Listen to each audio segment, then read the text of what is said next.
As an educated meathead, I want to be doing everything I can to recover from each training session. Rapid reboot compression therapy is one of the tools in my tool belt that I not only use in just my office, but myself after every single leg session, and it really makes a difference. Use my promo code Dr. Marvin Says to save money on any of the compression systems. That is definitely Dr. Marv approved. Your triceps are insane. Your biceps are terrible. We should fix that. Now there's so much information, and so much of it is bad information. OCD fashion, like, bro, you're not going after a pro card. What are you doing? Bodybuilding at the amateur level, forearms and calves are non-existent, and I think part of it is all the machines. The one thing we can say about both sides is that everyone just thinks that one of them's right. And I'm like, yeah, they're both right, and they're both wrong. You could not convince me in my prime ever to change the way I train my back. It would just be dumb. There are no bad workouts, or at least there shouldn't be. Today, IFBB Pro bodybuilder Dusty Hanshaw discusses how he approaches arm training. Is it the same mindset as training back or legs? What is his mindset as he prepares before a workout? Or is visualizing a training session overrated and unnecessary? Unlike other pros who no longer compete, Dusty has held a ton of size on only 200 grams of protein. Say what? We'll discuss this and a lot more on this episode of Between Two Dumbbells.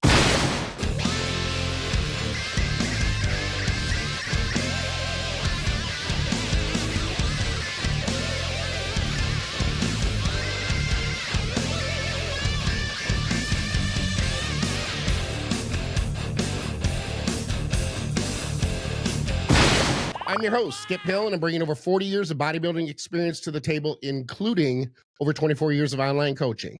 I'm joined today, as usual, by my co-host, Dr. Marv, a.k.a. The Educated Meathead. But we also are joined today by IFBB Pro, cigar aficionado, Harley-Davidson enthusiast, though some might call him a rub. And he's a maven when it comes to picking up heavy things and setting them down. Ladies and gentlemen of the audio radiance, please welcome Dusty Hanshaw to Between Two Dumbbells. What?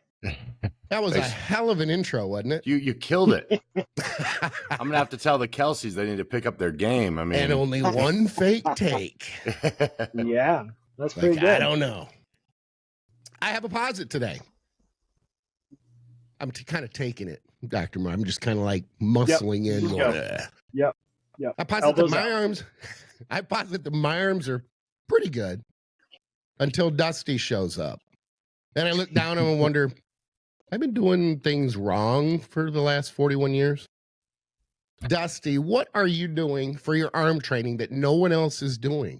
What secret exercises are you not disclosing to the rest of the industry? Come clean. Yes, well, they wouldn't remain secret if I did that. So I'm going to keep the secret ones to myself. You got to pay for something, right? You know, those ones. Yeah. And all the oil. We got lots of oil. Right. Yeah. That part wasn't a secret, Dr. Marv. You know, what's funny is with the arm training, what baffles me is what you said in the beginning, which is everyone wants to have big arms, which is a fact. I mean, now that I'm retired, I'm intentionally I've let my back come down. I'm like, all right, let's buy shirts off of racks now. You know, let's save some money and or not look like a complete slob. But you don't want to let the arms go. You know, you want to keep those around. And I think what fascinates me about the arm training is the fact that it seems to be the one body part where people just ignore the results they're getting and just keep training the way they choose to train, you know? And I'll admit that early in my career, I spent some time doing that. You know, I was a big progressive overload guy. And so I did it with my whole body. Everything was progressive overload. It was one more rep, one more pound. And my triceps exploded to that. And so you're sitting there and you're getting bigger and bigger and your arms are taping bigger and bigger and you're like, everything's fine. And then one day you realize you don't have any biceps, just triceps that are big enough to distract people from the fact that your biceps are terrible. And at that point it was it was a simple strip down and just ask myself, okay, why are they not growing? You know, and that sentence right there is the part I don't understand why people don't do. Is we all have obviously stubborn body parts, things that aren't going to grow as well, but you know, it's the old definition of insanity thing that drives me crazy. It's like, so you're not getting the result and you keep doing the same thing. So for me, I stripped it all the way down and said, okay, what's the opposite of what I'm doing? And that was immediately, okay, don't just move weight. Make sure you're putting 150% focus into the fact that the bicep is moving the weight. And then I lowered. So to do that, obviously lowered the weight, really started changing the focus on where's my arm positioning? Am I keeping my shoulders out, my traps out? I mean, you know, is everything else asleep while we're doing this? And then just kind of finding the movements that felt right, which was another difficult thing, because when you are someone that's so disciplined on a program where it's like the piece of paper says we're doing this today, you know, and that's what you do. And when you're really young and dumb, you know, you've got an issue with your, you know, your quad and it's like, it's hack squat day. And you're like, all right, we got to break the record on hack squats. Who cares if you're hurt? So I really became very, very intuitive with my arm, with my bicep training. You know, I would go in with a rough idea of what I wanted to do, and that might be thrown out the window in the first movement. You know, it just I'm really curious depends. about the process, and I don't want to go off on too much of a tangent because I am a tangent guy. But I'm wondering about the process. Okay, so does your planning for an arm training, or even back training, or chest training, or leg training, any of it, does that involve you sitting down with a piece of paper in front of you and kind of dedicating this time to yourself? Or is it kind of like, you know, most guys do their best thinking while they're taking a shit or driving? At least I do. I don't know. I guess I can't speak for everybody, but, or so is it just kind of something that, yeah, you know, your mind wanders, you're driving, you're thinking about something, you might make a note about it at home. Are you incredibly OCD with the planning, or is it just kind of like you were saying, instinctive, or you have this bit of a plan when you go in, but okay, I'm open to changing this? With pretty much everything else, it was very much set in stone.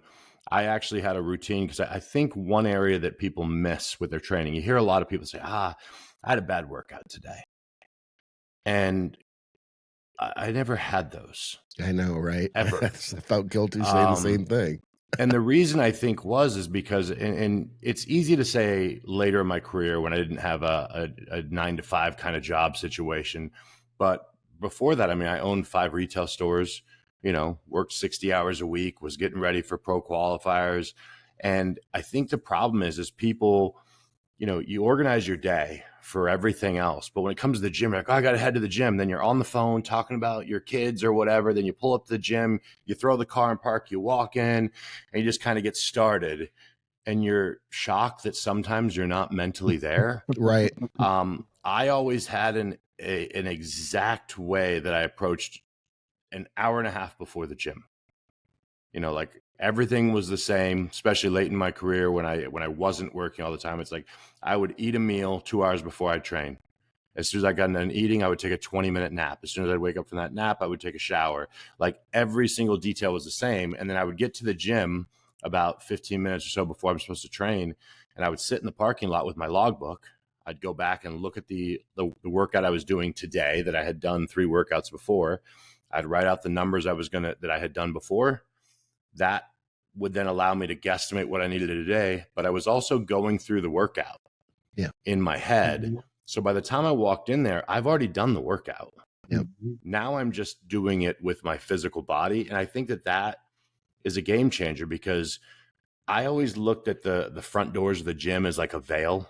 Like when I walk through that door, nothing on the outside of this door matters to me at all. I am not an important guy that's saving lives, anything like that. I can disappear for an hour and a half and the world will survive without me. So when I went in the gym, it was over, and I didn't allow myself to bring anything from home or business or anything else through that door. Like I said, I'd already walked myself through the workout, and it was like, you know, that was my time. I get 90 minutes to do exactly what I want to do, and the Right. focus is going to be 100% here. So for the most part, yes, I was very, very locked on that. Whereas with the body parts that didn't move as well, once I had to tweak them, it became more like, how do you feel in the gym? So, I really love like a seated incline dumbbell curl, just leaned way back. I like to open up with those. I always would start my bicep training with those. I might have a plan to do that and a few other things, but on some days when those feel good, I'm like, all right, we're going to do 5 sets of that today. Yeah. Then you get done with 5 and you're like, okay, this is going to be the entire bicep workout, and I'm going to throw I'm going to throw 2 sets of hammer curls at the end. I just think that with all of the equipment we have, and I'm spoiled, I got a great gym with tons of great equipment. I think that people really get this crazy idea that they're somehow really tweaking their bicep training by using that machine and that one today. And I'm like, do you understand how the bicep works? There's really not a lot actually going on there. So if something feels good and it's smoking, to me, I'll throw it right out the window and say, this feels phenomenal. Let's just keep going.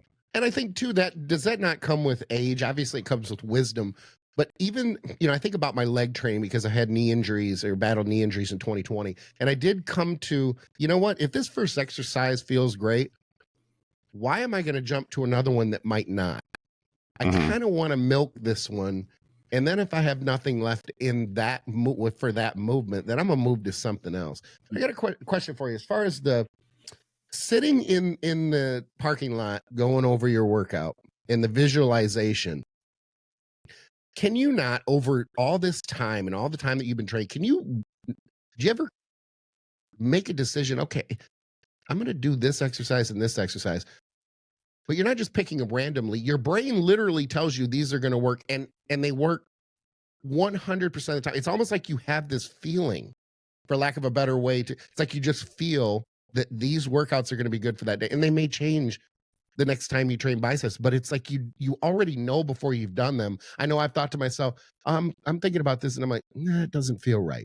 Like I can just anticipate or expect that it's just not, that movement is not going to feel right for whatever reason that day. Right. And I think people confuse the visualization with this dramatic staging of, I'm going to make this happen and that happen. When in reality, you're kind of just, I'm struggling to explain it because I think you need to be there and experience it or feel it to really understand it. But ahead of time what's going to work, and you have a very good idea of what's going to work and what isn't going to work. Yeah, so, I know what you're saying there. And I definitely agree that there's something to do with that. The other side of it, I think, is that it's actually a little mind over matter. You've already decided that that's going to happen. So once your brain has accepted that, then of course, when you walk in the gym, 95% of the time it's going to be right. Now, obviously there's those little curveball where something tweaks on your elbow and you're like, oh, all right, that Right. wasn't in the plan. And then you just grab a dumbbell or a different machine, do a little bit of a twist, go, okay, it feels fine here. Let's just slide over here. But I think for the most part, I don't think that I personally feel like I have this intuitive thought of what's going to work, but more the idea that I've already committed to this movement will open us up and it's going to feel well. And then of course the experience, because as you know, I mean, at my age, I'm not walking in and going, okay, let's do barbell curls first. Right. I mean, to this day, I start with a 20-pound dumbbell on an incline curl and just slowly crank out 15 reps. Sometimes I'm like, cool, we're going to do another one of those for 10 reps. Okay, now we're going to start actually getting this workout started. You know what I mean? Yeah. Yeah, it's a feel.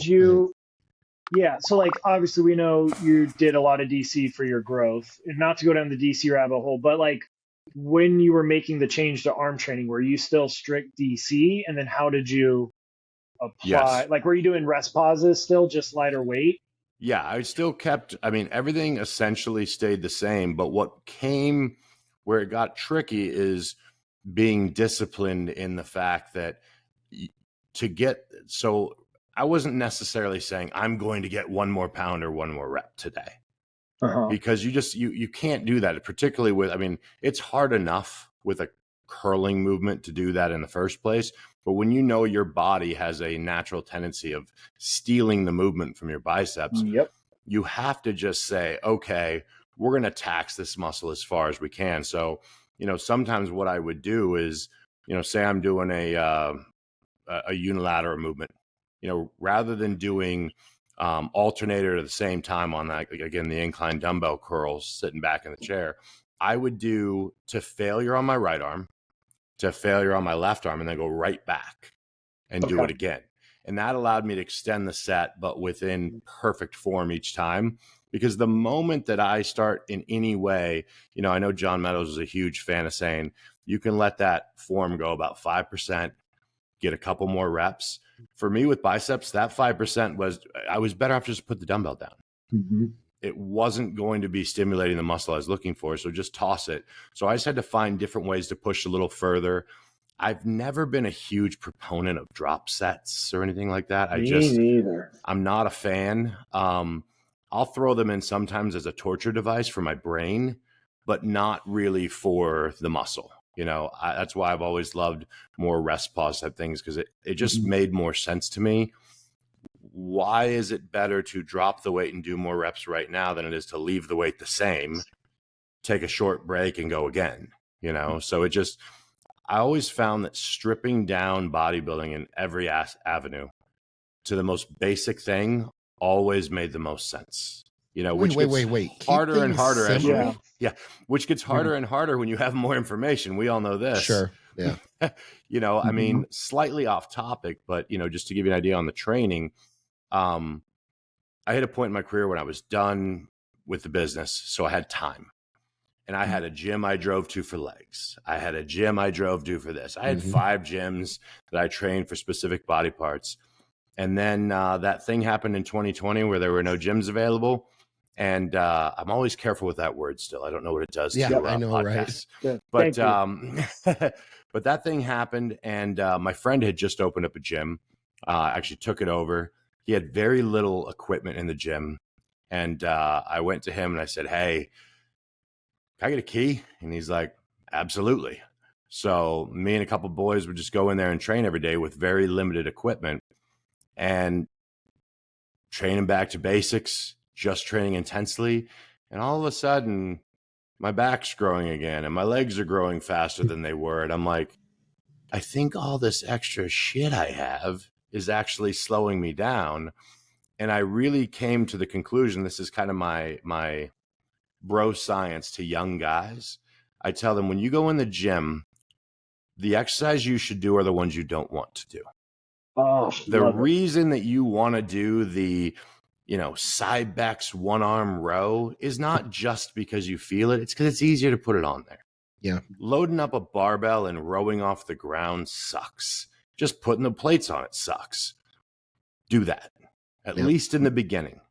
Because I think that, back to the nuances, if you can't feel your back or your biceps or your quads in the most basic movements, you're not going to get the advantages that you would eventually get out of those machines that are a little more exact. I mean, we've all seen somebody on an explode row pulling with their elbow way out to the side. And I'm like, that's a low lat movement. Like, yes, you're pulling, but you're literally not utilizing that piece the way it's designed to be used to get the most out of it. Why don't you slide over to this machine over here if you want to do a row for your upper back? It's better for that. But because they can't connect their brain into their muscles, they're just grabbing their hand on something and yanking their elbow back, and wherever it goes, it goes. You know what I mean? And I just think that I learned a ton of connection from training basics, to where then when I get on a machine, I can really quickly just feel the way it naturally is guiding my body and go, oh, okay, this is for low lat. This is for rhomboids. You know what I mean?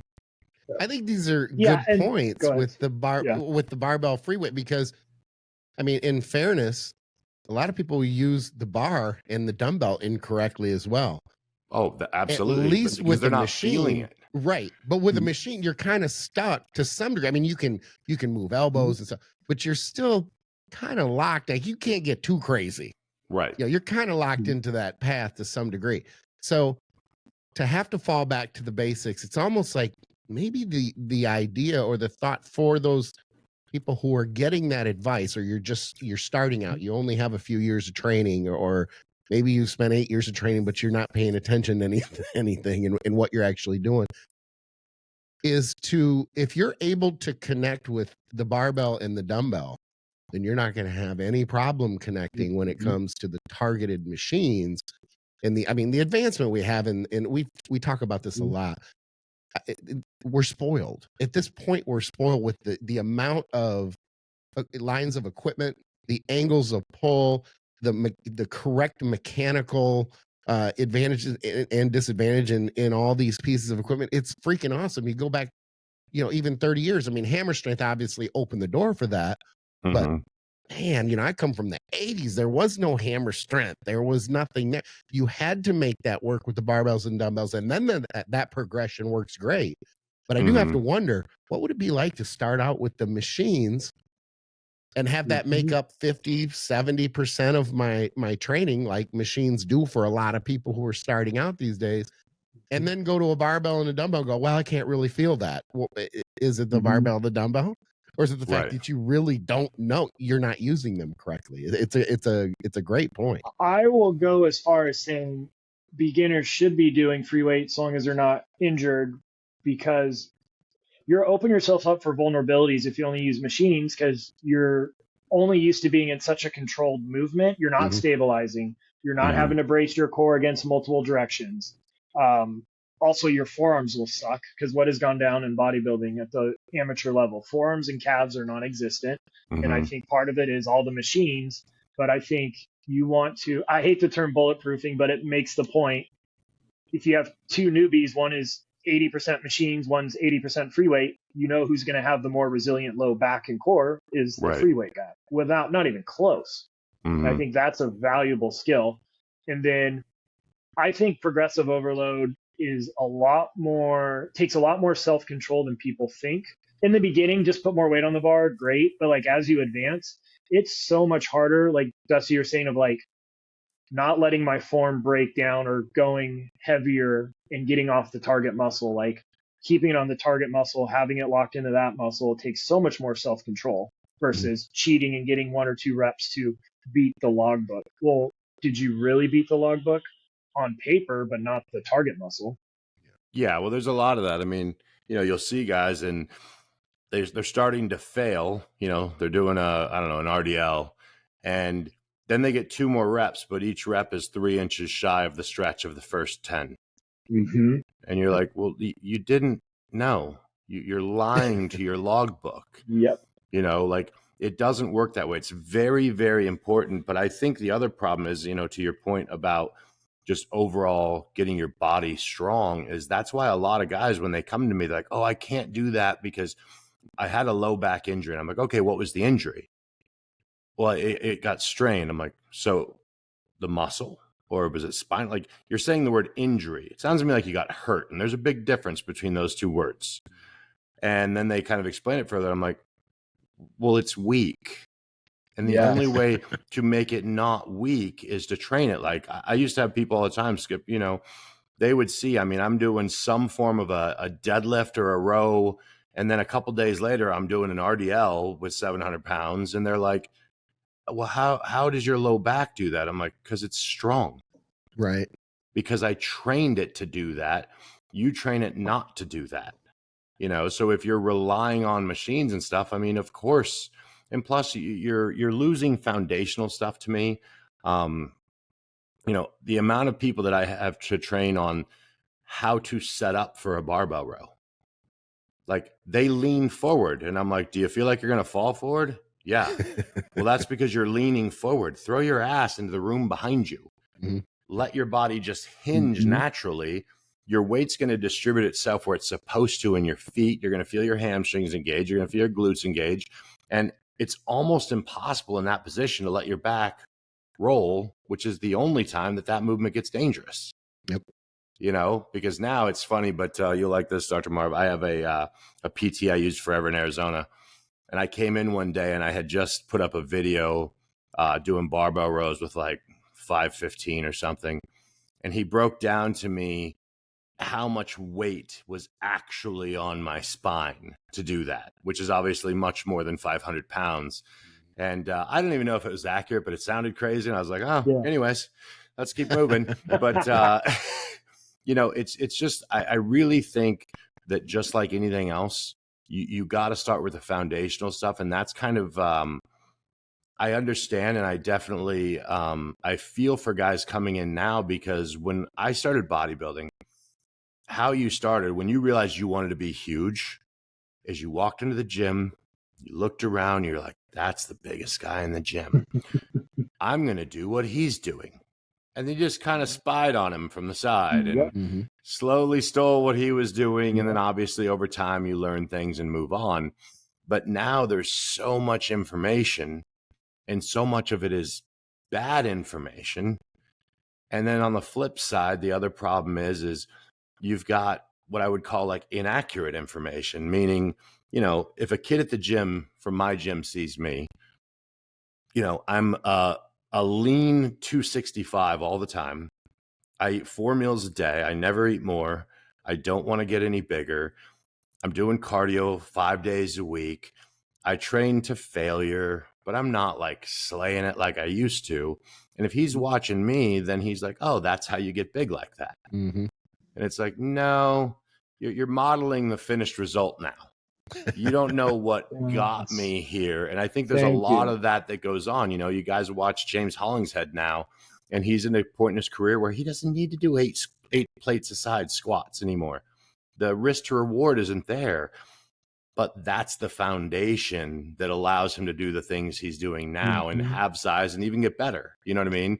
But I just feel like there's a lot of things where we look at these situations, we say, well, James's back is getting better now, so obviously these machines are better than what he was doing before. And it's like, you also have to factor in, we've just added 2 more years of doing everything perfectly in every way.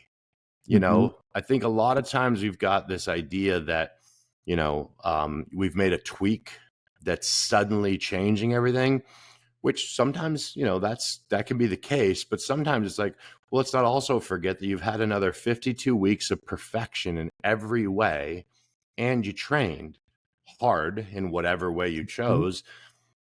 Of course you're better. Interesting. You said 52 weeks, not 4. Huh. Interesting.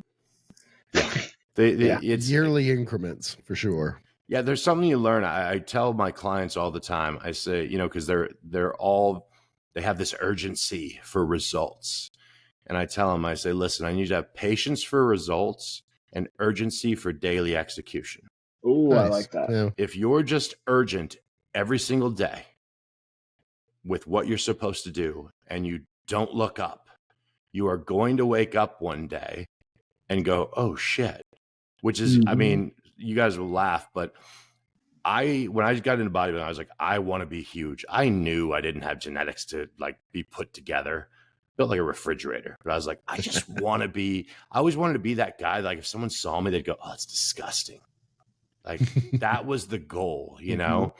And so I just put my head down and just did the thing every day. Just grind.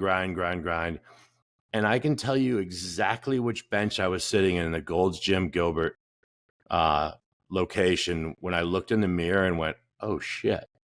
Like it's like I didn't see myself at breakfast, you know, or when I was brushing my teeth that morning. I just finished a set of shoulder presses on the dumbbell, put them down, and I looked up and I went, I'm a bodybuilder. It happened because I was so focused on just doing the thing every day. You know, I mean, I'm sure you guys both get this. Somebody will say, well, how long is it going to take? And I'm like, why does it matter? Yeah, that's a good point.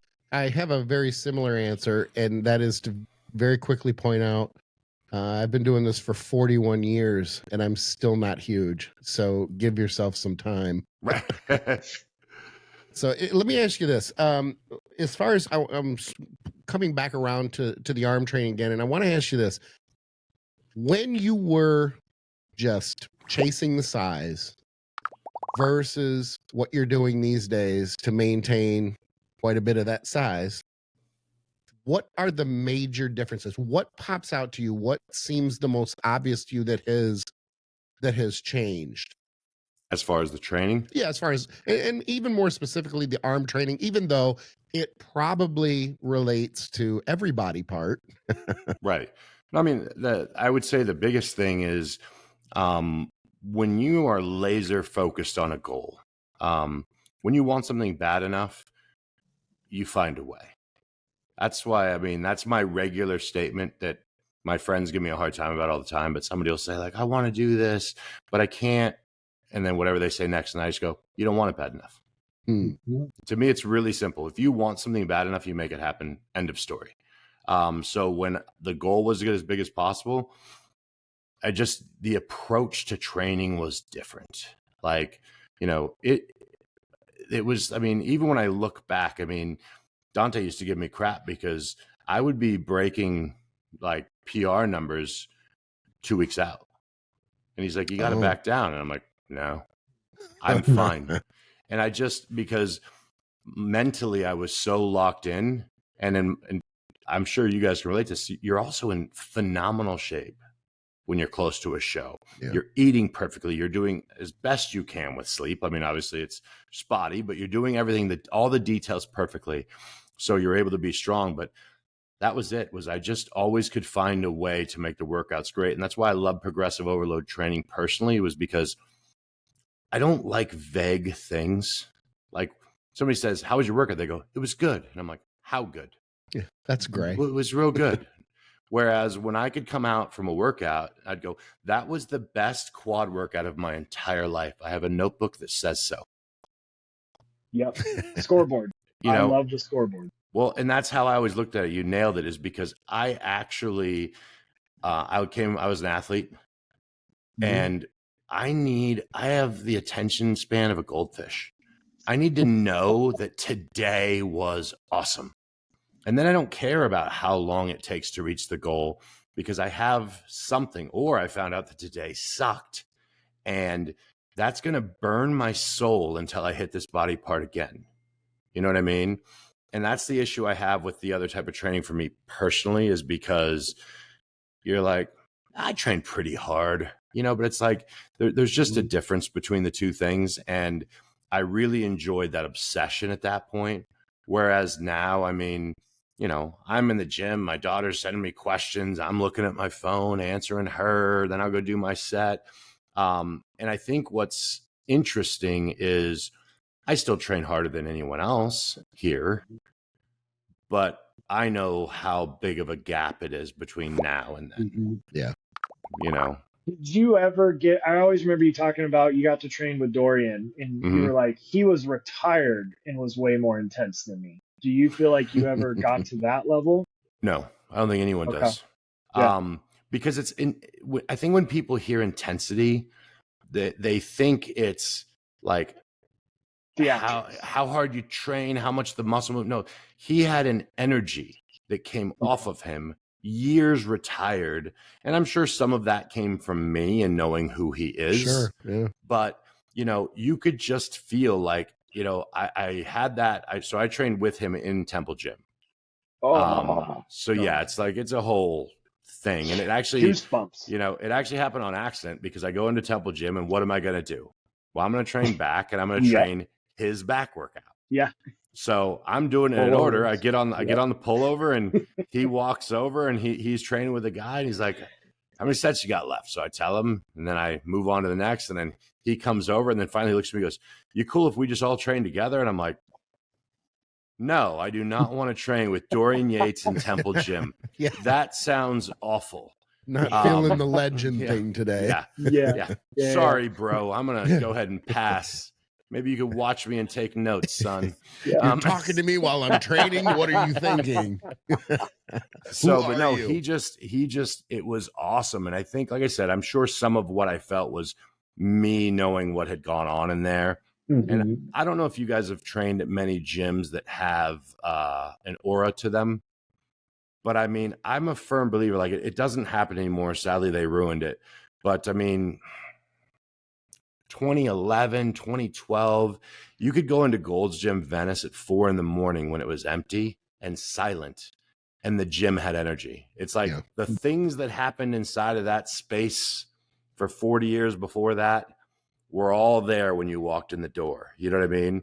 And his gym had that as well. Between that and him, it was awesome. But no, I could never say that I hit that point just because I can't imagine it would be possible. Performance chiropractic and sports medicine in the Houston Bay Area, telemedicine and nutrition coaching all over Texas. And if you're not in Texas, don't worry. You still do consults through the educatedmeathead.com, where you also find workout programs, seminar recordings, and online courses. Hey, let me ask you this, and this is, to be honest with you, I really like the approach and the road that we're going down here, because it's more from not a methodology standpoint, but it's more from a psychological angle, the mentality of it. One thing that I noticed over the years, and I secretly, I'll admit this, I secretly thought, he's feigning humility by staying covered up. Right. Yeah, really, I did. I'm like, come on, like he has to care. Like, why would he not want anybody to see him? But as the years go by, and I've been around for a long time, so you'd have thought I would have got it then. I don't know why I didn't believe it. But you just don't give a shit. You don't care. And here's what it cuts to. And I think that the next generation, I know I sound like an old guy saying that, get off my lawn, but maybe not as a rule or a blanket statement, but the biggest difference I see is our generation enjoyed the process. There's a passion there that I don't think that the next generation has. I understand that can be taken as a blanket statement. There are clearly people who do have it, but it's limited. It's not to the degree. Our generation loved the day-to-day. We loved the grind. We could do without the standing on stage and the accolades to some degree, or the internet posting, the social media. But this generation needs that, maybe because they have it, and I'd be different if I was in this generation. It could be. I can't argue hypotheticals. But I think that's the biggest difference. This generation wants to be seen, far less patient. We love the grind. I think it's part of the reason that I've said it a million times, I'm going to say it again. I'm a mediocre bodybuilder at best. I'm only going to win a show if a mediocre field shows up and I have a chance. But I love the process, and I'm not going to stop doing it. And when I say doing it in committed, almost borderline, some would look at it as OCD fashion, like, bro, you're not going after a pro card. What are you doing? But it's that important to me. And I think that's the difference. And that, to me, explains why you can stay covered up. And when you were sitting on that bench, you realize you didn't probably see that through sweat. You probably did maybe you had a tank on for one time that year. Right. But the point is those things don't matter. They did in the moment, and then you moved on and you forgot about it 5 minutes later because there were more important or pressing issues. I got to get bigger. I'm still not good enough, that type of thing. Right. So it separates and in fairness to this next generation, I have said time and time again, they might be smarter than our generation because they don't overtrain as much. They don't tend to have as many injuries. They recover better. So there might be maybe the heads of state for the older generation and the heads of state for the new generation need to get together at a table and go, okay, let's meet in the middle and we could all be a little bit better. So I'm not trying to take all the credit away from them and say they suck, they're lazy, or and they're dumb. That's not the case. But it is two different approaches, and there's probably, and I say this so that the viewers hear this, there's probably some middle ground in there. Now, don't marry one side or the other. Pick from both sides and go, oh, okay, this makes sense. Man, if I combine this with this and I increase my recovery, great. I think there's probably a really pretty good middle ground there that can be pretty productive. No, I think that, as far as the accolades and all that and the attention, I think the difference is you have to remember that bodybuilding was not cool when we started. Mm-hmm. Like if you told someone you're going to bodybuild, they're like, what do you mean? And then you tell me like, oh, like in your underwear? Why? And, it wasn't a thing. Whereas now, I mean, as soon as you see someone that starts to show a little muscle in the gym, male or female, you're like, hey, you ever thought about competing? And they already know what that means. Most people didn't even know what that meant when you got started. You know what I mean? A lot of what you see now, it's well known because it's popular. So it's something that people want to get the attention from. Whereas back in the day, you were kind of odd when you were like, yeah, I don't know why I'm drawn to picking things up and putting them down, but I am. And I don't know why I'm drawn to building my physique in a way that I know most of the world will not like. Yeah. Because I always laugh at those memes about like putting on muscle to pick up girls. I'm like, I've never in my life been with a woman who was with me because of the muscle. They put up with the muscle. They're like, yeah, all right, this is what you do. And you kind of, okay, it's fine. You know what I mean? Like no one was like, tolerance. It's like, yeah, no one was like, oh man, I'm just so glad that you're 310 at 5'10. Yeah. That's perfect. Just what I was looking for. Guy that struggles to go up 3 flights of stairs. Right. Perfect. We can't even walk around the mall because you're exhausted. Yeah. But, I do think you're right. Actually, I did a podcast yesterday and that's something we discussed was the line in between.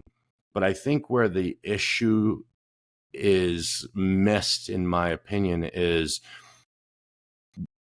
instead of looking for a better way, a lot of the generation now is looking for an easier way. But is that just us being old heads? No. I mean, I don't know. I honestly asked the same question to myself. I'm positive of it because of the conversations I've had with so many people. There's got to be an easier way. Now, if there is a better way, I'm all for it. But I just, I think that the fact that hard work has went out of style is weird. Mm-hmm. Like you guys know this. When back in the day, first off, the hardest trainers in the gym typically were also the ones that took care of the equipment the most, were the ones that were the nicest to the people around them, because you kind of know you're kind of making a ruckus and you don't want to be the guy screaming and the guy that's an asshole. Right. So you're very aware. Like, I mean, I always made sure especially when I was really big that I'd walk through the gym like the mayor. How you doing? Good to see you, blah, blah, blah. Mm-hmm. Then when you're over there deadlifting 800 pounds and making a bunch of noise, no one minds. Right. But I just think that there's a line between the two spots where you say, okay, I'm not trying to make this easier, but I am saying, is there a way? Are you doing too much? Yeah, optimize. Yeah. And that's the line where I think you definitely could. And we can all agree that there's a line for that. I mean, I had a conversation with a kid just the other day about supplements, those supplements, and everything was too high. And I told him, I was like, this is too high. It's not beneficial for you. And he goes, well, I mean, why do you say that? And I said, well, there's something too high for everything. Yeah. He's like, well, what do you mean? I said, well, if 10 ounces of steak is good, why don't I just have you eat 20? Wouldn't 20 be twice as good as 10? And he's like, no, that's ridiculous. I'm like, exactly. And so is 50 sets instead of 20. I mean, right. You've just got to look at diminishing returns. But I think at the end of the day, if you're paying attention to how your body's responding to your training, and we all know, what are we balancing? We're balancing intensity, frequency, recovery. You've got to find that line between those three things, and whatever is your sweet spot that gets you the best results. And in my opinion, if you can't see visual change in a month, you're screwing up. You should see change. I'm not talking about drastic, but you should be able to see an improvement in a month. And then, analyze what is working, what isn't, and tweak, But I also think that this is one of those scenarios where a factor that also gets missed is the fact that intensity is something that decreases over time. Yes. So, when you're young and you think you're being an animal and you're doing 20 sets of body part, it's probably fine because you're training really hard for a 16-year-old. Right. But as your intensity goes up and you're 24 and you're really, truly maximizing your sets, you can't do that many. So what's happening is, just like I just said, you're bouncing. The intensity is going up. The frequency is staying the same. So we got to pull that volume down for recovery to be maximized. You know what I mean? Yeah. And it really just comes down to paying attention to what's working for you. And I think that is the missing link, because the one thing we can say about both sides is that everyone just thinks that one of them's right. And I'm like, Yeah. they're both right and they're both wrong. Well, isn't that though just society in general? It doesn't matter if it's politics. It doesn't matter what the topic is. Everybody's wrong except me and everybody who thinks like me. So there's that component of it too. Intensity, I've always said. Go ahead. Go ahead. I'm talking like crazy, Marv. Go ahead. Yeah. No, I'll say how often is one extreme the right answer? Like usually it's not extremes. Usually it's in the middle. Right. And I will die on the hill of, you shouldn't even consider reps in reserve till you've been training for at least 5 years, is my personal opinion, right? Because everybody going straight to reps in reserve starting out, I'm like, how do you know that's true reps in reserve if you've never gone to failure? Yeah, what's in reserve if you don't know where that line is? Exactly. Yeah. And like you just said, you should, in my opinion, because I'm scoreboard like Dusty, almost every aspect of your life, you should look at what you're doing 2, 3, 4, maybe 5 years ago and think it's pitiful compared to what you're doing now. Right. Everything, work, relationships, gym, financially. Like you should look at what you're doing 5 years ago when you were all in and the best and be like, man, I wasn't even close. But not a lot of people can stay that. Right. Well, do you think, I mean, you know, the issue that I have is I really believe that you can't figure out where the line is until you've crossed it. Thank you. You know, so when your body is broken down because you've done too much of something, then you can start saying, okay, what do we got to do? You know, and that's one aspect I will say, Skip, that I love about this generation, if they do it correctly, is filming your sets when you're trying to film them to actually see if you're doing your shit right is enormously valuable. I mean, you know, I've been in this too long to remember. And I mean, just a couple of weeks ago, I'm doing a Body Masters T-bar row, and I could feel that my reps were getting short. So I racked it. And I was like, all right, we're done, man. I missed a rep today. And then I looked at the video. I'm like, nope, they were fine. I don't know why I was certain I wasn't getting all the way up. I don't know but I watched the video back, and I mean, my videos are set because I'm looking for execution still, because I'm really staying in a tighter form than I used to now. And I was like, I was certain, like, I was like, I did one too many already. Let's put this down, you know, and there's a value to that. But you definitely have to kind of push those boundaries, I think, to really find out where they are. And they are highly individualized. But like you said, I mean, reps in reserve are impossible, because what you think is failure is probably 3 reps in reserve already. Yeah. So now when you're going to pull 2 more reps out of that, I'm like, you left 5 reps on the table. And I do think if you are eating, resting, and supplementing correctly, I would rather that you err on the side of too much than too little. Okay. All right. I could argue the other side, but I'm not pulling 10 plates on a barbell row. I'm actually thinking to myself while you're talking about the T-bar, you said Body Master. I'm like, oh, okay. And I'm like, boy, back in the day, he wouldn't even be able to use that exercise because it'll only hold X amount of plates. Yeah, really. You know, what's funny is it, and when I say that, like, you know, it's all based on, you know, the big thing that I like to remind people when they're having conversations is your perspective is what's deciding why you're limited. So if I sit down with somebody who's very science-based, I just ask questions. Because what I'm looking for is maybe there's something here that will help me, that I can get benefit from. And also, if I can better understand you, then I can better communicate and maybe help you with some things you're not thinking of. But instead, what we do is go, Jeff Nippard's an idiot. Right. And I'm like, well, his physique says different. So, you know, and I think that's the other factor is there's 100 ways to get this done. And you got to figure out which is the way that's best for you. But you can't do that by picking a side. Because if I just said DC training is the only way, and if Dante said, no, you're just doing the DC training the way it's written, he wouldn't have changed the way he wrote my bicep training. Right. because he looked and said, your triceps are insane. Your biceps are terrible. We should fix that. So we had to just work backwards, as he said, get weird and say, okay, what else can we do to make this work? And when you're married to anything in the sport, you're in trouble.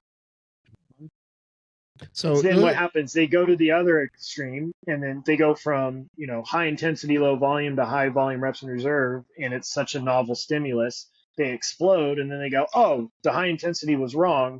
The reps in reserve, high volume is right. I'm like, no. It's just a different stimulus. That's novel, right? The best workout is the workout you're not doing because it's something different to the body. And then they jump from one camp to the other. Like, how about we just kind of shift back and forth and accept both?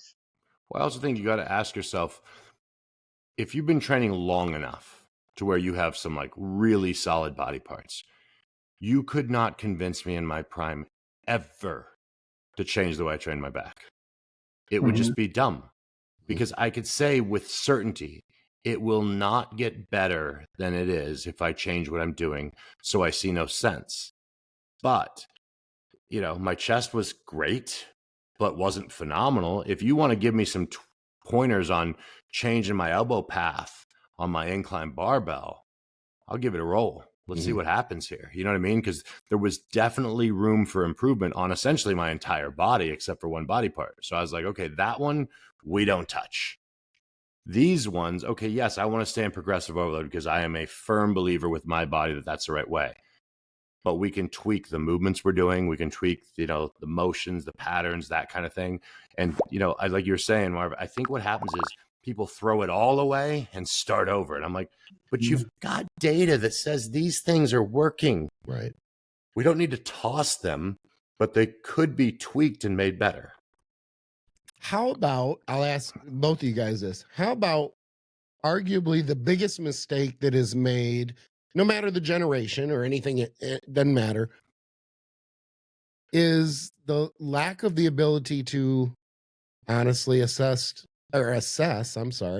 feedback, your own feedback. You just can't make sense of it. You can't honestly assess it because, ultimately at the end of the day, especially when we're coaching, what are we doing? We're assessing feedback. Mm-hmm. So are you able, and this is kind of a question, to the viewers more so than you guys, but are you able to control your variables? Are you patient enough to be able to give enough time to be able to assess progress, good or bad, whether anything's happening or not, or enough is happening, and then be able for that assessment or when you analyze everything to be honest with yourself? And I know when I was younger, I'd always say, oh yeah, I'm just progressing. Well, here's a better example of that, actually. From show to show, do we not hear almost every competitor on social media, no matter what the pictures say, make the statement that this was my best ever? And you look and you go, but it's not. Like, I've known you for a long time. Like, I really like you and I want you to be successful, but you're not seeing what everybody else. It's almost like a denial or so, I don't know. Or we're just programmed to, yeah, this is the best because I gave it my all. That's to me not an honest assessment. Right. So, when I look, I think that there's two diseases in the mental sport of bodybuilding. The guys who are delusional in what they are and what they will become, and the guys that are delusional in the opposite direction, have no idea how good they are. Right. And the only thing that saves either one of them is consistency over time. And those two things are what's missing from almost every bodybuilder's arsenal. In my prime, you could have said, what did you eat last Tuesday, meal 3? And I could answer immediately if this was next Thursday. Because I know. I could also tell you what time it was, because I ate at the same time. Like, every single aspect of what I did was the same every day because I believed in that. I had a bedtime without a job. I woke up to an alarm without a job. I went to the gym. Everything was the same because I just believed that the more variables I could control, the better my data was to make decisions. And I think people don't have that as well. It's like, you know, somebody says they had a tough workout, it didn't go well, and I'm like, well, what changed? I don't know. Well, did you have the exact same amount of water today? I mean, you know what I mean? It's they're that far off. And I really think that that's, you know, to bring it back to the training aspect, is we're very focused on these small things, but the big ass shit is where you're missing. You know, get the foundational stuff right. I mean, are you making sure, like I said, I mean, I could tell you right now my pre-workout routine in 2010. From breakfast to the training, I can tell you exactly what I did because it was always the same, and that's 15 years ago. And that's why the training was consistent. The water was consistent, the rest was consistent, the food was consistent. So it made sure that I was primed to have the best workout possible. And I think that we're missing the big stuff. Oh, yeah, I was late, so I didn't eat this meal, or I woke up late, so I did this, and I was out late last night. I mean, if you truly want to do something in this sport, then all that shit's got to go. Because if you're anything like 95% of us, you're genetically not as good as the best guys, which means you have no room for error. That was my saving grace, was the fact that I knew that everyone else was better than me. So I was like, okay, then I have to control everything else perfectly. And then only if they're off can I win. You know, and I think that's a great approach. Can you really be not only your best, but arguably as good as you can possibly be in this sport? And I use that term loosely. In this sport, without those inherent traits of hyper rigidity, highly structured, thrive on routine, and arguably live. I mean, some of the best gains are the time when you're progressing most. Is it not the most boring? Like, your life is boring to everybody else, but to you, you're like, you're like, I don't want to say this is all that matters, but it's right up there. I mean, the approach really should be, this is all that matters. And that's a difficult thing, I think, for a lot of people to commit to. What if you don't want to, you shouldn't. No, absolutely. You know what I mean? But I think like, it's all consuming. We know that. Yeah. It's shit. But I think people have a hard time with that, Skip, is like, if there is nothing wrong with a client reaching out, starting to prep, getting ready, and realizing this sucks. I want to go out on Friday. Then I'm like, guess what? We can build you a great physique, a physique way better than most people will ever have. You will have people asking you what you do for your workout, all these things. You won't be the best you could be. But it sounds like for you, that's a better life. Let's do that. You know, and that's the downside to bodybuilding being popular now, is because people feel like they should compete. You know, I hear these idiots, you're not a bodybuilder if you don't get on stage. Can't believe he'd run that cycle. He doesn't even compete. I'm like, what are you even talking about? Like, no, if you go to the gym and want to build muscle, you are a bodybuilder. The end. I don't need to go on a pageant stage in my underwear to decide that that makes me cooler than you. You know what I mean? So I just think that if you know those things, because you guys are the same. I mean, I'm retired. The hardest part of my career was figuring out what I wanted to look like when I was done, because I had never thought about what I looked like before. Right. Whatever I look like today was based on when the next show was. If I was heavy and fat, then I had a show in, 9 months. If I was peeled out of my mind, it must be coming up. That was it. And so I wake up one day and I'm like, what the hell do I want to look like? And how big do I want to be? You know, you start like working it backwards. What's your body weight? 265. Which leads me into my last question. Well, we have intimate time. We do have to get that. But the last question is very broad, very, very arguably vague, gray area. It's not a comfort. It's not a comfort zone for any of us. Why? You might not be able to answer this. Why do you do this? Why do you continue to do it? And you can't just say, I just can't not do it. I know that's a double negative. I've probably done that 3 times in the last week and it drives me nuts. But I would never know. I was terrible in English. You're good. So and was I. spelling. I was just We're good at both of forced those to- things. Terrible at both. But why do you do what you do? Why did you get into it? What do you know? Or is it just something that you just accepted, like, this is my passion and this is what I do? So actually, funny story. I got injured as a hockey player, and I knew I needed to do something. I couldn't just like work a 9 to 5. I had already bypassed on college because I could have went and played college hockey, and I decided not to because I was going to play pro. Got injured. That was over. Had to go get a JOB. Went to a gym. Saw a sign on the wall, bodybuilding show. Don't know what that is. I'm going to go ahead and do it. And the first show I did, I said I would never do it again. I hated every second of it, but I was too stubborn to quit. Then I did the show, and I woke up the next day, and then I could do whatever I want, and I realized I didn't want to. And I was like, oh, that thing I hated the whole time was really comfortable. Yeah. And I realized that I actually enjoyed not having a choice. I don't like when somebody goes, what do you have for lunch? I'm like, fuck, I don't know. I eat the same thing every day now. You know what I mean? So it's become comfortable to the point where, you know, at this point, like, why am I still 265? Because I can't seem to figure out how to get smaller. Dante told me forever ago that I would have a hard time losing muscle. I said, no, I will not. I do know how I could do it, but I'm not willing to stop training heavy. Yeah. I like to train heavy. If I stopped working out and essentially didn't eat protein, I would shrink pretty quickly.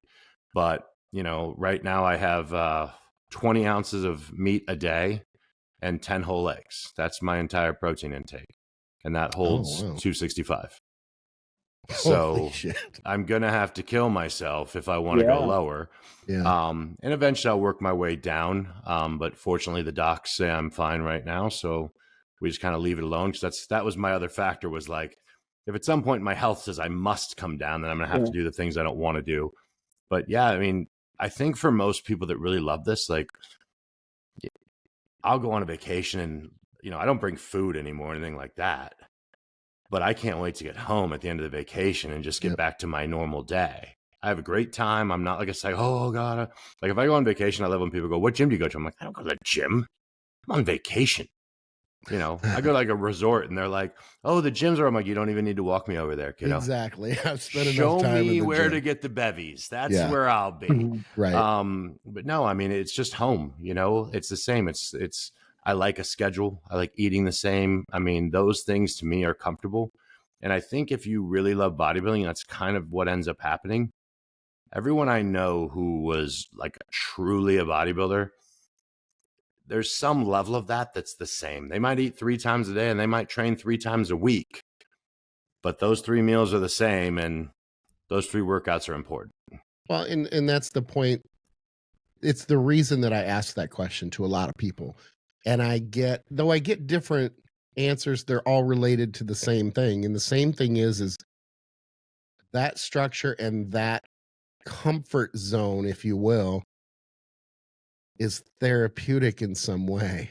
It's we are who we are inside those things that and think about, I mean, we have ultimate control. I always say, I'm like, not one of those guys. I can't control my wife if I wanted to, but the reason I'm with her, probably, and not reason I'm with her, but it fits, is I don't need to control her because I have control over the things that are important to me in my environment or my milieu. And that is what I do day to day, and that consistency. And it's funny because that's why I started asking, because I couldn't figure it out for myself. Right. You know, I've been doing this for so long. I'm like, I need to get some insight on this, and I'm not able to do. So in asking this question to other people, it started to give me insight into why I need to do it. And we all seem to do it for basically the same reasons. It's therapeutic. It's sacred time in the gym. It's that, I mean, I'm the guy who will miss an exit on my typical route going somewhere, and I find myself anxious until I'm back on my typical route. I like familiarity. I get gas at the same gas station. I get my groceries from the same grocery store. There's a lot of arguably shit to unpack there, if I'm being honest. But I laugh and say, I haven't had to see a therapist, probably because I have this therapy and I've had it for so long that it helps me deal with my shit without projecting it onto other people. So it is what it is. That's why I like asking that question. You know what's funny is, I've got a couple of guys here, and we started doing church on Sunday, which is leg day, of course.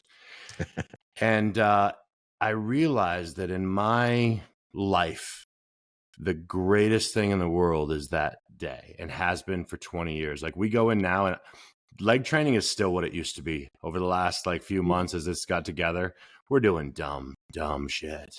And it's but it's almost like back to when I was like a kid, where the plan is just, how can we kick the shit out of each other today?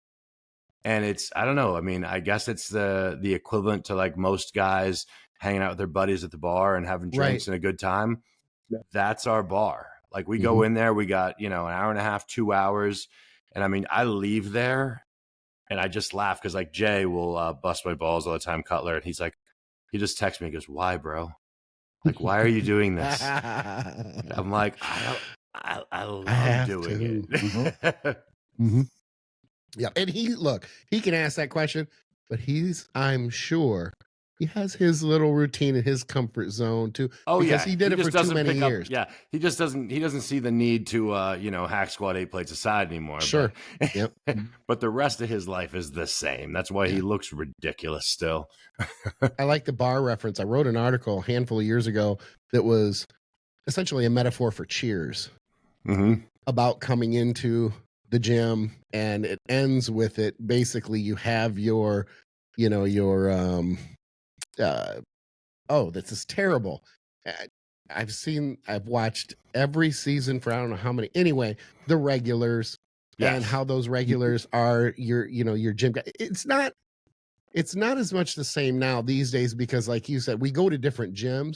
But boy, back in the day, there weren't that. I don't know where you're from, but there weren't that many gyms to choose from. So you knew when so and so was going to be in the gym. You knew what time he was going to arrive. You arguably probably knew what he was going to train. Yeah. You didn't even have to ask each other. It was, whatever day it was. So there's that comparison. Some people go to that, and I don't knock it. I don't know how you feel about it. Do your thing. Oh, I think everyone should do their thing. Their whole life. It's like, I don't care. Leave me alone. I mean, I think I became more socially progressive when I finally realized one day, man, I don't really like everyone judging me for what I do because it's none of their business. So I really don't want to be that hypocritical guy who judges everybody else. That doesn't make any sense. I'm like, I want to be left alone. I should probably walk the walk and leave them alone too, to do what they want. You know what's funny about that, Skip? I just had this conversation with my oldest daughter the other day because she was saying something about another girl. And then she was bothered by a reaction. And I said, "Do you know why you have this issue and why you worry about what everyone thinks about you?" She's like, "Why?" I said, "Because you think about other people." I said, "I don't think about anyone else at all. So I don't even think about what they think about me. It doesn't cross my mind ever. And if they told me, I'd go, anyways." Like, it just, because I really do believe, I think everyone should, hell, I almost died 4 years ago. Rock the shit out of your life. Do whatever the hell you want to do. If it doesn't hurt anybody, do your thing, when you've got, I think your kids are a little older than mine, Skip, but it's like, I tell them, I'm like, choose a career that you're going to love. Don't worry about the money. That'll take care of itself. Just do these things because it's a long time. And it's like, I know I've got a handful of friends that are, 7A to 3P construction guys that are getting by, and they're excited about Friday night, Saturday and Sunday football. And they're the happiest people I know. And they're barely getting by. And I'm like, looks like you're winning to me, bro. Yeah, exactly.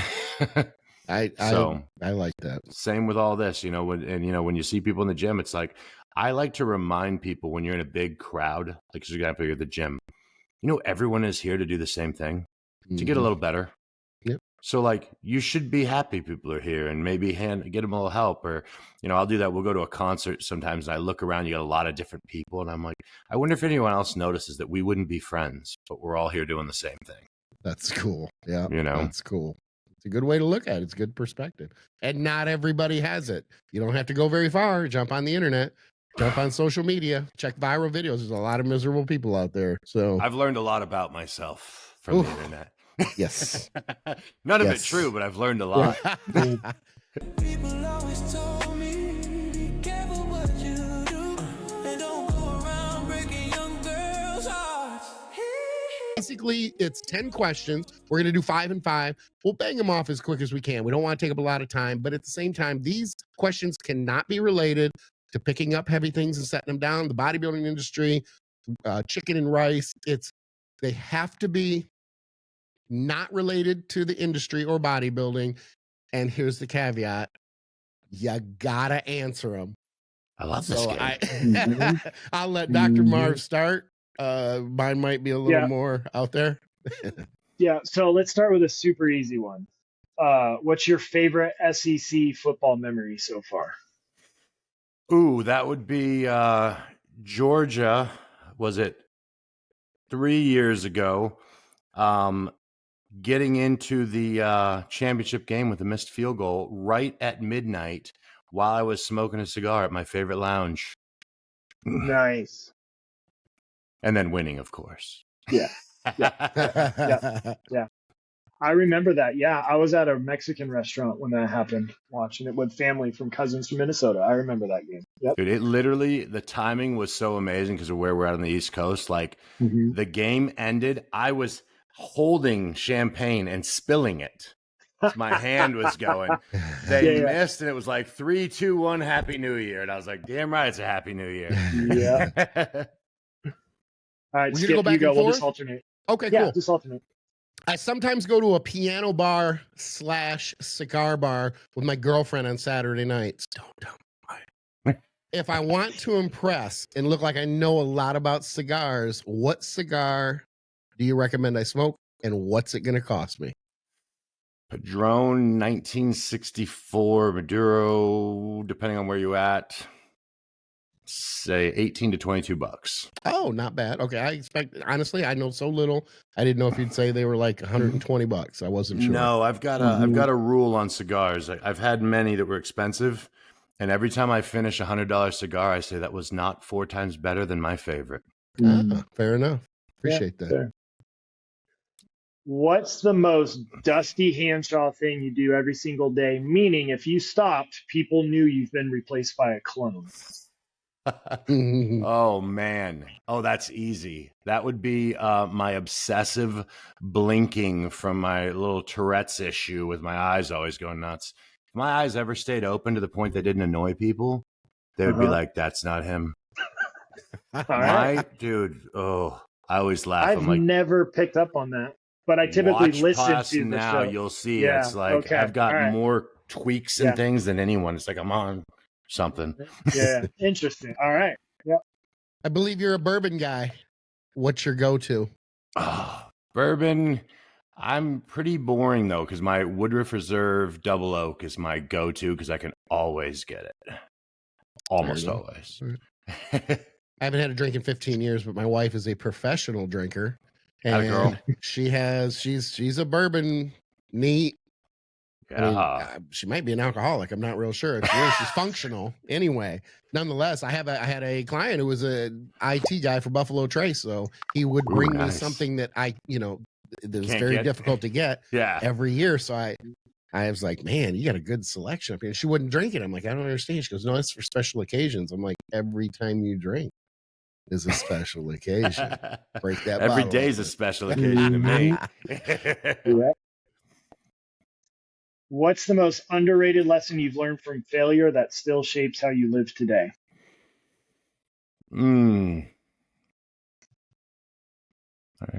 Failure. That would be the fact that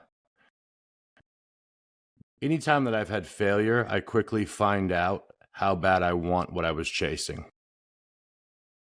Because if you're obsessive with it, then you immediately figure out what the problem is and try to rectify it. And that might be 10 more failures.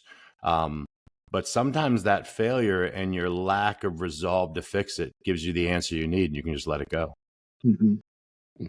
I like it. Well, what's cool is you actually can answer that questions like that in real time. Dr. Marv asked me something like that, and I sit there and take 17 minutes. I felt like I took a and- really long time. No, I got to hurry. I'm like, I no, can't I'm even good. answer that. I'm Like, I don't know. I'm impressed. All right, important one. We touched on this briefly earlier. Do you still eat steak, or are you absolutely petrified of it these days? Every single day. And actually, the first thing I did when I got out of the hospital was went to a steakhouse and had a steak. Oh, no Love kidding. it. Okay. You I try bet to take me liquefied out, I'll take out your whole family. I bet you chewed it though until it was nothing but water. Yeah. I don't know Like, if I I got- always learned from my lessons, Skip. Ask my first two wives. Yeah. I can appreciate it.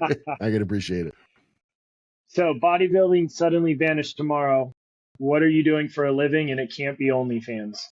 Damn it. I know. I would have There is killed no it. option B. Fine, only feet. No, I would definitely, I'd definitely get into real estate full time. I love real estate. Yeah, there is never going to be more dirt on the earth than there is now, and I think everyone should own as much as humanly possible. All right. Make, model, and any mods on your current Harley. Oh, well, we have a few of them. Yeah. But actually, Nikki's is probably the ultimate. So she's got a 2019 Heritage Softail that we stripped completely down and turned into a bobber with fishtail pipes, airbag suspension. It sits on the ground. It is completely out of control. So yeah, that was one of those ones where you buy it and then immediately drop the expense of the bike again on changing it. That is crazy because now I have to put mine up because I did the exact same thing. Really? They literally wheeled it from the floor, storeroom floor, into the back, and I put exactly the same amount of mods in it. There was basically a frame left on it and the engine, and that was it. Yep. That's cool. And I'm going to be wanting to see pictures of that. Yes, I'll fire that over. Very cool. My last one. Save the good one for boy, he's last. already laughing. Yeah, here we go. No So- kidding. You get 24 hours when nobody can see you. There's no cameras, no fans, nobody judging you. What's the most questionable thing you do with that freedom? Oh, man. This is a tough one because most of the things I would do, I already do. I'm not overly concerned about what people think. Right. I gotta be honest with you. Gotta be really honest with you. All right. Yeah. Yeah, that one would be very. I think. Does anything happen after the 24 hours? Like, is there any? Let's say there's no ramifications. Oh, perfect. Then I am definitely hitting every wing place in this state as quickly as possible because wings wreck my stomach and I love them. Okay. So about once a month, I have to remember they wreck my stomach after I eat them. Yeah. So yeah, that was really more about why. It doesn't really answer your question well for the world, but it Okay. really makes me Yeah. happy to know I can tear up There some you go. wings then. Like it. Last question, I guess. I wish it was a banger, but it's not. Money's not an object. What is your dream vacation or dream destination? Ooh, I've been pretty much everywhere. But I would say, and this is really pathetic, but because I'm not somebody who likes to travel and go see things, anywhere tropical that is 100% all inclusive is my jam. So like that's what my wife and I do.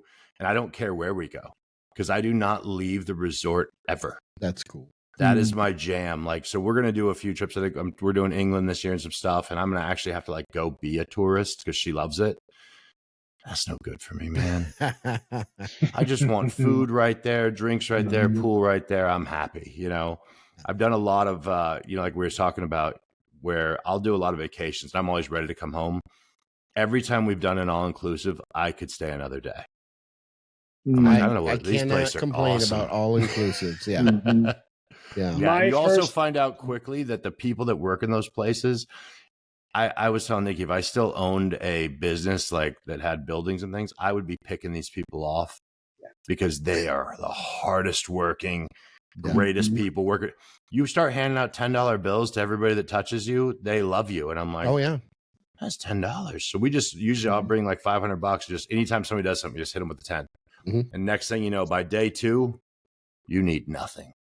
Well, and you never know. I mean, a lot of those people come from countries where that dollar is a 7. I mean, it might be a 17 to 1, exchange. Oh, yeah. So they could be just. But dude, they're the hardest working people, man. I told Nikki, I'm like, I would want to hire these people and bring them to the States and pay them what they really deserve, because they would be unstoppable. Yep. Agreed. Perfect. On that note, we got to get to getting. This is Skip, Dr. Marv, and Dusty splitting. If you enjoyed the show, be sure to like, subscribe, share, ring the bell, hit the hype button, dance around, high five me. I don't know. Don't care. If you didn't like the show, pretend you did. Like, subscribe, share, ring the bell anyway. It should sound a little something like this. Be sure to use the TrueNutrition.com link to save 10% on not just Team Skip protein, but every supplement they sell. Dusty, where can people reach out to you if they have questions, if they want to hire you, or if they want to hire me, but they don't know my email address? So That's they have yours. A lot. Yeah, I'm sure it does. I get a lot of people asking for your info. Primarily because I'm old. You can hit me on Instagram, just Dusty Hanshaw 08. And then my email for client stuff is dusty@dustyhanshaw.com. And then, of course, anywhere Mutant is, you'll find me. No question. You can reach out to Dr. Marv at theeducatedmeathead.com. And, of course, you can reach out to me at teamskip.com. If you enjoyed the episode, be sure to click on this link for another episode of Between Two Dumbbells.